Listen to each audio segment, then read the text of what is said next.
Canada and RCMP go hand in hand. So how we're feeling is certainly loss of a community member, loss of a family, and loss of an RCMP member.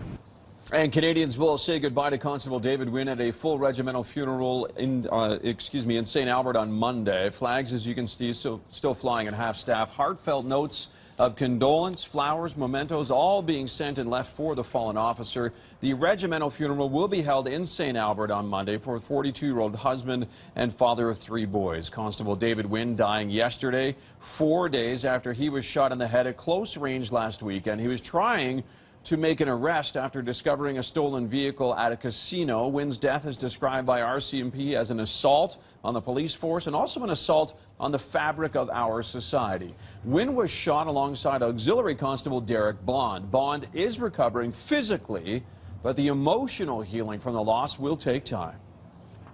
Auxiliary Constable Bond, like all the members of St. Albert Detachment that are going through this today, are having to deal with the fact that a colleague and a friend is no longer with them. So it's a terribly difficult situation. A lot of questions remain about Wynn's killer, Sean Wren. Mounties are conducting a review to see if a shooting like what happened in St. Albert can be prevented. The Alberta Serious Incident Response Team, it too is investigating, and now the Alberta Justice Department will look into how Sean Wren was able to be out on bail with 29 outstanding charges against him and such a violent criminal history. The pain caused by this tragedy to the officers, their families and colleagues, and their community as a whole is nothing short of profound.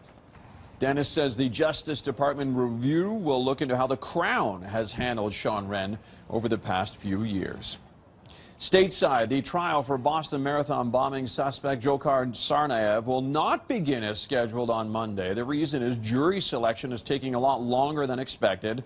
Tsarnaev faces 30 charges in connection with the April 2013 bombings that killed 3 people and left more than 260 injured. Tsarnaev could face the death penalty in Massachusetts if he's convicted. He's pleaded not guilty. A new date for the trial has not been set yet. A Calgary fugitive has been found in Vancouver, now hiding inside a couch. 36-year-old Adam Michael Harlock is in custody now after being on the run. He was supposed to be serving a 3.5-year sentence for drug offenses. Armed with a warrant and a police dog, Harlock was found hiding inside this sofa here. A veteran police officer in Vancouver says in his 24 years of service, he has never seen a suspect hiding inside the body of a couch. It's now 7:36. Remember that pungent chemical used in biology class, the one that preserved the animal that you're just about to dissect? Well, according to a new study, that chemical is found in e-cigarettes. Researchers say more formaldehyde is found in e-cigarettes compared to traditional cigarettes. Scientists say with that kind of exposure, long-term e-cigarette users could be up to 15 times more at risk for cancer than long-term cigarette smokers.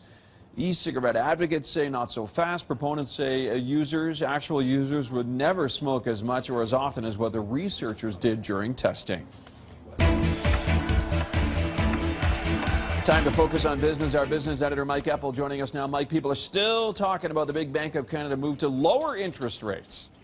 It's been nothing if not uneventful, Ted, in the past 24 hours. When the central bank put out its interest rate announcement yesterday, it was like, what are they doing? They're cutting interest rates? Are you kidding? There was no telegraph, no warning, and this is a change of pace for central banks.